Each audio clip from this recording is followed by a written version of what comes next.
Tonight's story deals with a remote and dangerous house and a terrifying thing that happened there because the rain went on for days and days.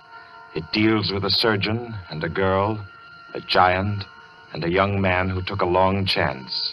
And over them all, the moan of the night wind and the ceaseless roar of the storm. For your suspenseful listening, we invite you to learn about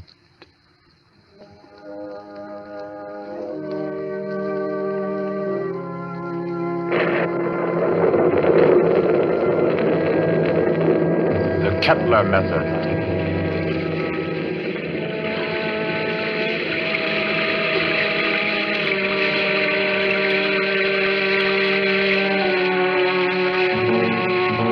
Days of rain there'd been, ceaseless, teeming, pouring with a steady, relentless rhythm. 4 solid days.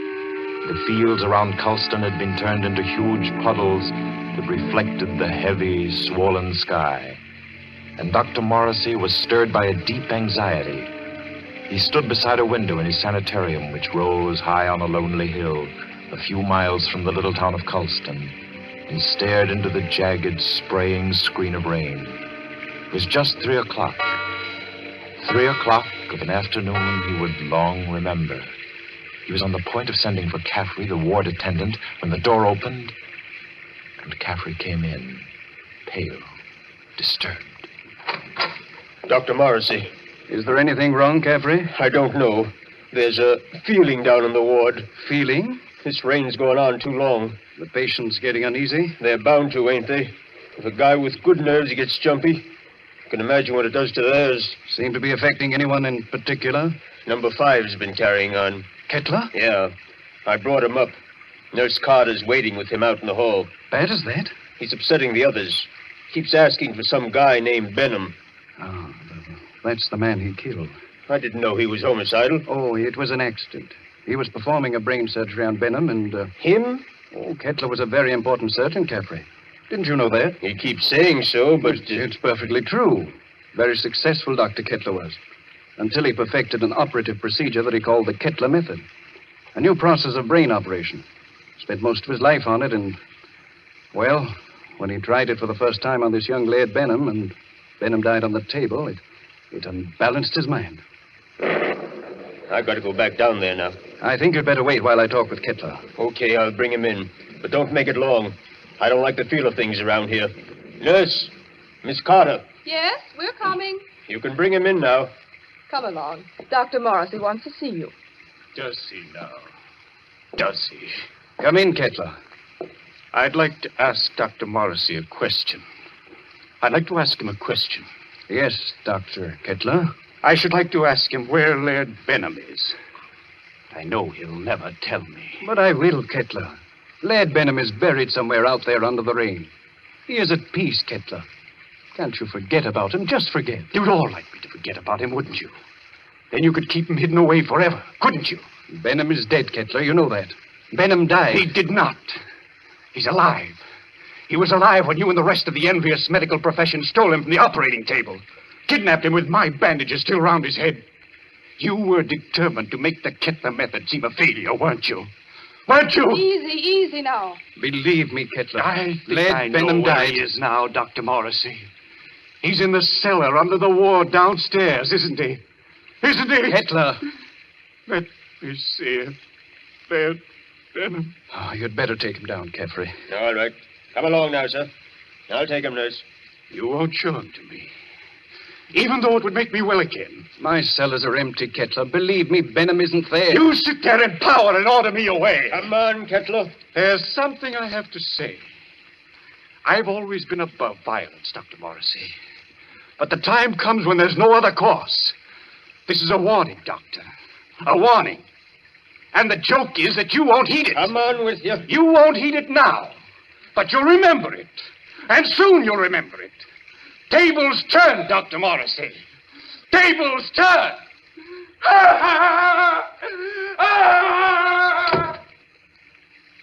Poor thing. I'm afraid I'm failing with him. Failing completely. But you're not. It takes time to put a man back together. Oh, it's taken me too long with Kettler. I'm beginning to be afraid. If you'll pardon me, Doctor, Yes? I do think you're making a mistake. With him? No, with yourself. You haven't had a real vacation in 3 years, Dr. Morrissey. Oh, you think I'm wearing a bit thin just now, don't you? And you're right. But I really can't leave my patients in anyone else's hands. Not now, at any rate. No, I'll have to make the best of it. But you need relaxation, Doctor. I know. Well, I hope to soothe my ragged nerves somewhat over this weekend. Oh? I've some friends coming down from the city Friday night. Leslie and Claire Winton. Young married couple, newlyweds. And I'm just going to relax with them and forget everything until Monday morning. You must, Doctor. You do need it so badly. Oh, by the way, Doctor. Yes? I slipped some those new sample bandages into your coat pocket. Well, thanks. I'll have a look at them. I think they're quite good. The salesman said that... Yes, nurse. What is it? Did you hear something? Thunder, wasn't it? Something else besides thunder. I thought it... Well, I didn't hear it. My nerves must be getting the best of me. Perhaps it's a case of nurse heal thyself, eh? I'm not the only one who needs a rest. You know, it might be a very good idea if we both...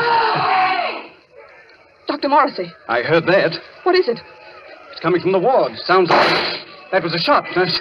You get on the phone. Call the police at Colston. Hello? Hello? Hello? Keep at it. Hello? Someone's trying to get in from the hall. Dr. Morrissey!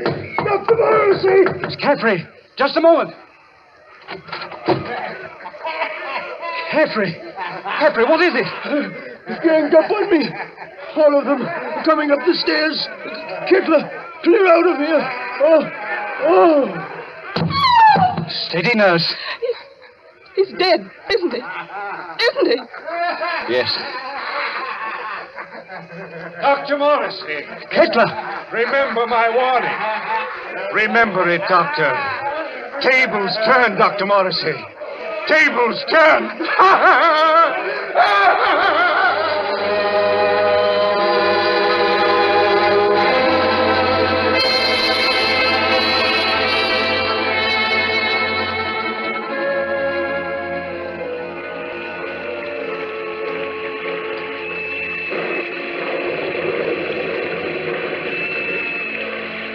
Rained for 3 more days.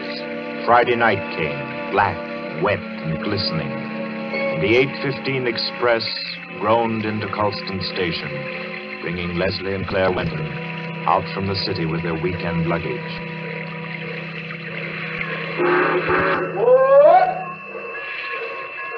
Isn't Dr. Morrissey sending his car for us, Leslie? Yes, Claire. The chauffeur was supposed to drive us over to the sanitarium to pick up the doc, and then we're all going over to his house together. Well, I don't see any car, do you? I don't see anything but water. Maybe we're rowing over in a skiff. Oh, I hate that sound. Like somebody's in agony. I think you're a little depressed, dear. Well, I shouldn't be surprised. My head's still aching dreadfully. Poor lover. How long's that been going on now? Almost a week. It frightens me. I don't think it's anything serious. Waiting in the rain like this doesn't do it any good, I'm sure. I don't understand. Doc's usually so punctual. Right on the dot. You don't suppose we ought to call the sanitarium? You people for Dr. Morrissey, yes? Well, yes, we're the Wintons. Doc sent you to pick us up? I, Cato, Dr. Morrissey's chauffeur. You got luggage? Yes. Here it is. I take. You follow me to car. Come. We're coming. Leslie, Yes? he's tremendous, isn't he? He must be 6.5 feet tall. I'm over 6 myself, darling. He's nearer 8. That's a giant. Get those shoulders. He could snap me in 2 like a matchstick. Well, I hope he likes us. So do I, light of my life. Car waiting. You come, please. But I really don't think he does. Coming.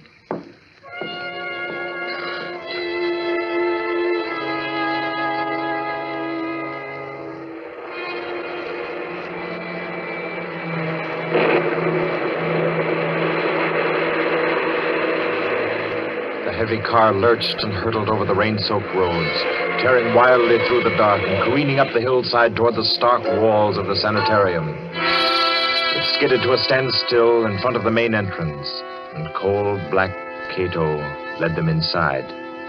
The brightly lit corridors were deserted, silent, like hallways in a nightmare. Claire was aware of her headache growing steadily worse as Cato opened the double doors and ushered them into the waiting room. You'll tell Dr. Morrissey we're here, huh? Doctor, be with you soon. You do not go away. Yes, thanks.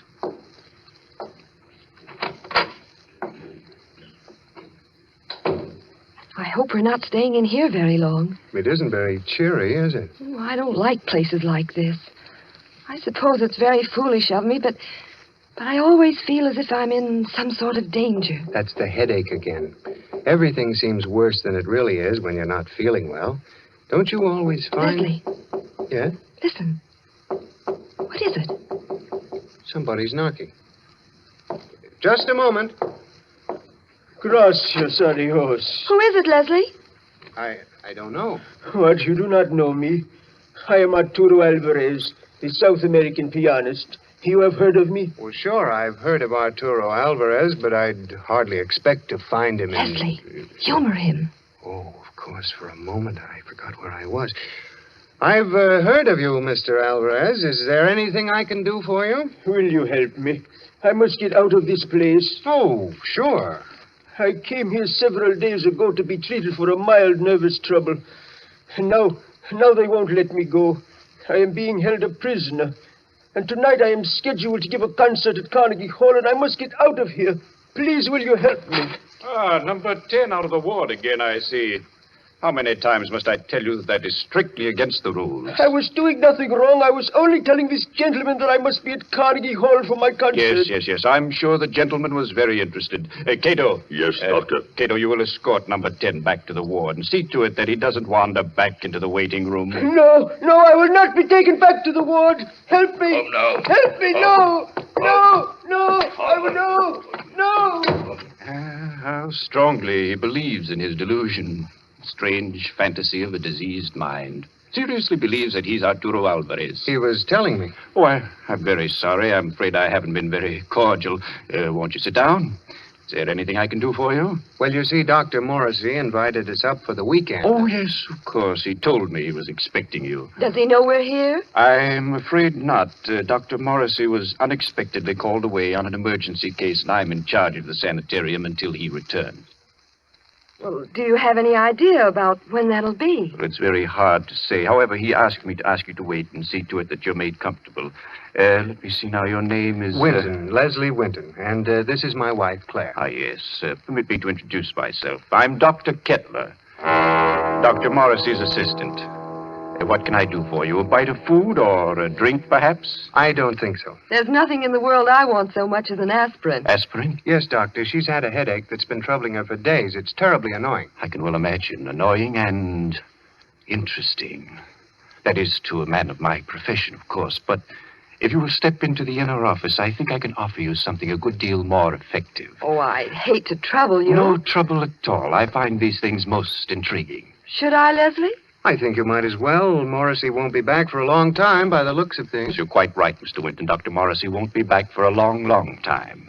Oh, well, then, which way do I go? Right this way, the large door on your left. You won't mind waiting alone, will you, darling? Oh, Mr. Winton shall make himself comfortable. There are cigarettes in the box, whiskey in the liquor cabinet, and a radio behind the ferns there. I'm sure he will be quite happy. After you, Mrs. Winton. If Dr. Morrissey comes in, let me know. I hope you'll find everything you want, sir. Thanks. By the way, Doctor. Yes? You said you had something better than aspirin. I didn't know there was anything better than aspirin for a headache. I have something, Mr. Winton. Really? It is a process which I invented myself. One that never fails. A little treatment, very effective and highly complicated, called the Kettler method. Please make yourself at home, Mr. Winton.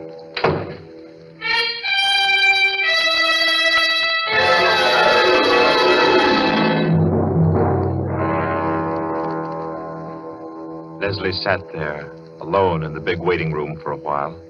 Then creeps began setting in, and he thought to himself. Maybe I'll have that drink after all. He rose and went over to the liquor cabinet that Kettler had pointed out to him and opened it. Why, there's nothing in here but books. Yes, books. Books that were so thick with dust that it was clear they'd been there for months. Well, no drink for Leslie. Maybe a cigarette. Kettler said the box was full. He picked it up and started to open it. Why, it isn't even a cigarette box. The darn thing's a bookend. Yes, that's just what it was. Leslie began to think it was a tough job making himself at home in that waiting room. And then the idea occurred to him. Maybe the radio works. He went over to the radio then, turned it on, and... We are sorry to announce that the program scheduled for this time from Carnegie Hall has been cancelled due to the mysterious disappearance of Arturo Alvarez, the noted South American pianist. Mr. Alvarez was known to be suffering from a minor nervous disorder and was last seen departing on a short trip to Colston in upstate New York. Alvarez. That guy is Alvarez. What's going on here? Claire! Claire! Locked. Dr. Kettler! Open this door! Open it! Do you hear me? Miss Winton, Oh, you! Tell him to open up. Tell him! Tell him! doctor send me. Tell you, young lady headache bad. Very bad. What do you mean? He operate. Operate? He say take long time. He say you not wait. You come back tomorrow. Operate? No, no! Kettler! Kettler! Claire, can you hear me? Can you hear me? Of course she can hear you, Mr. Winton. The operating table is just inside the door. Bring her out here. Let her go, I tell you, Kettler. But I find that an operation is indicated, Mr. Winton. I forbid you to touch her. You forbid? You? I'm in charge here. No one forbids me. Do you understand? You're insane. If you lay your hands on her, I'll kill you. So help me, I'll kill you. Very well, Mr. Winton. You do not wish me to operate. That's all there is to it. I would scarcely force my services upon you. However, the girl's condition is quite serious, and I... Ah, good work. Good work, Cato, my boy. A master stroke. Ha! Do you still forbid me, Mr. Winton? Do you? Do you? Oh, you don't answer. Good, good. Take him to the cellar, Cato, and lodge him there with his friend, Dr. Morrissey. They should have a good deal to talk over in the still hours of the night while I cure the young lady's headache unmolested.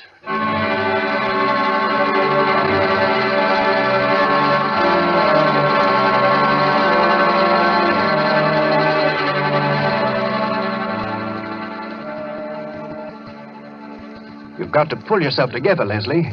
Now try. Try to think. Cato brought you down a few moments ago. You've been hit in the head. Can you remember?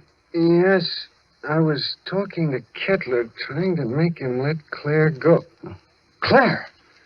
Oh, good Lord, Morrissey. Where is she? He's got her. Kettler? She's on that operating table up there. We've got to do something. We've got to do something. Well, I'm afraid there's not much we can do. I've been here for 3 days and nights. What happened?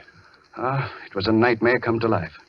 I'd had Kettler in my office for treatment. Yeah? He was off on a wild tangent, insisting that I had a man whom he had killed hidden down here in the cellar. That I and the rest of the medical profession had kidnapped him off the operating table with his head still swathed. He thinks I've been keeping this venom from him all along, even though I've known that just one side of him would cure his mental disorders. He hates me with every fiber of his twisted brain. He's a dangerous case, Leslie. He'll kill Claire? He may. There's a slim chance he won't. What's that? Well, all the surgical instruments are locked away. It's possible they may not be able to find them. Isn't there any way we can get out of here? Well, wouldn't I have used it? Where does that corridor lead to? To the staircase that goes to the first floor. Well? Not a chance. Comes out in the operating room, and they keep that door locked as tight as a drum. Besides, Kettler still has the pistol he took from my nurse. I've got to think. I've got to. And my head hurts so I can't make good sense. Let's say that. I think they gave you a nasty cut. Oh, it doesn't matter. Say, Doc, Yes? what was his name? Who? The guy Kettler thought you were keeping from him, the one he killed. Benham. Laird Benham. Why? Was he a young fellow? Yes, rather tall, slender chap. Say, Doc, Hmm? do you have any bandages down here? What? Bandages. Why, yes, I think so. They're stored down here. Enough to bandage my whole head, face, and everything? Why? I might have a chance of getting through that door up there.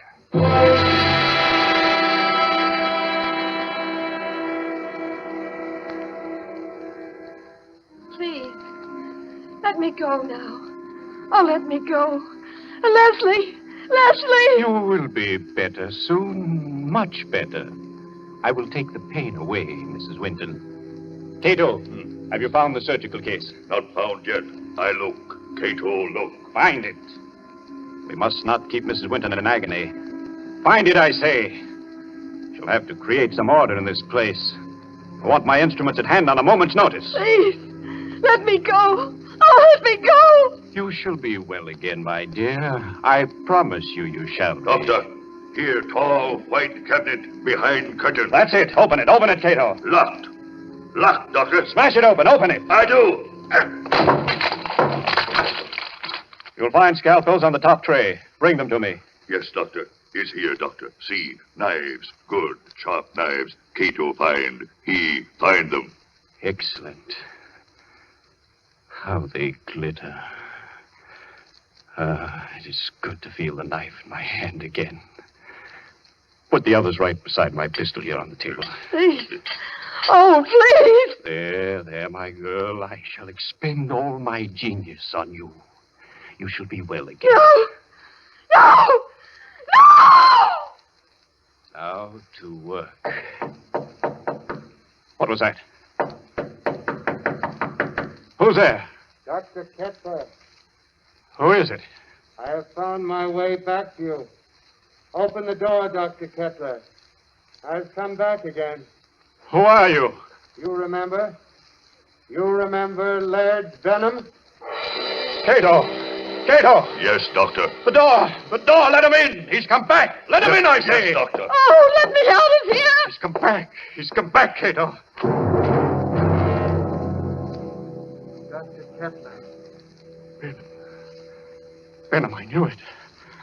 I knew it all along. You're alive. You're living. Yes. Living. Yes, Dr. Kettler. You. Just as they took you from the table. Yes. They took me away before the operation was complete. Finish it now. Hurry. I can't live much longer. I'm about to die. No. Cato, get Benham onto the table. Girl on table. Take her off. Take her out of here. Put her in the cellar. Let Benham take her place. At once, do you hear? Yes, Doctor. Cato. No, I won't be put in the cellar. I won't. It might be well if you went down into the cellar, you know. It's nice down there. You'll see old friends, perhaps. Old friends who need help. Leslie. Hurry, I say. Yes, Doctor. Come. I'm coming. Are you all right, Benham? Weaker.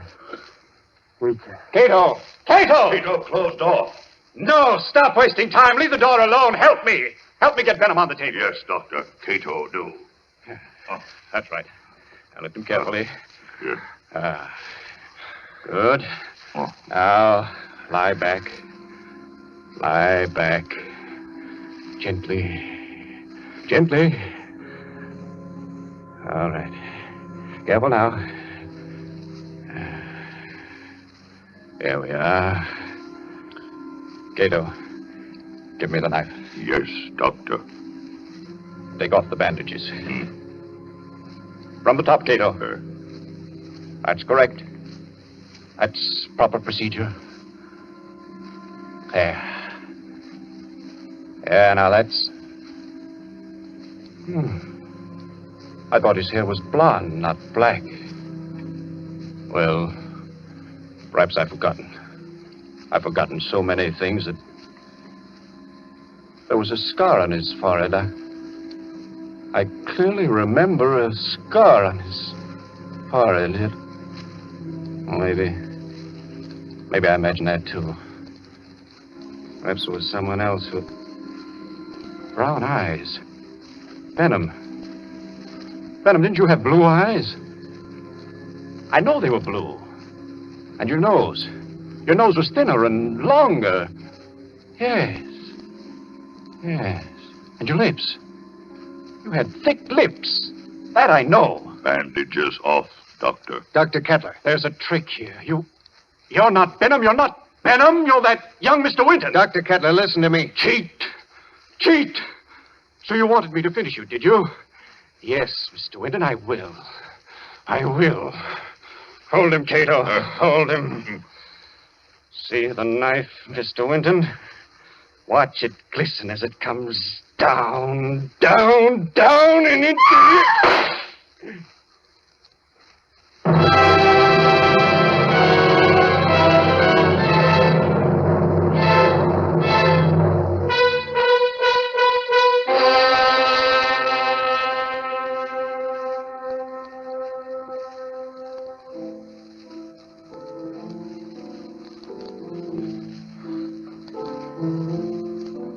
He's wonderful.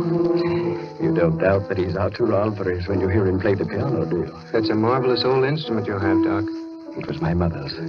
This old house has been in the family for generations. Who'd ever thought we'd be alive to sit in your house and listen to somebody play a concerto? We wouldn't have been. At least I wouldn't have been if you hadn't snatched that revolver off the table right out from under Kettler's nose before they threw you into the cellar. That was the lifesaver. Made the weekend perfect. I'm afraid it wasn't very restful. Hereafter, I'm spending all weekends in a cozy little corner under the L. It was worse for Claire than anybody. She had a dreadful time. It was ghastly, all right. Horrible. But you know something? What? My headache. It's completely gone.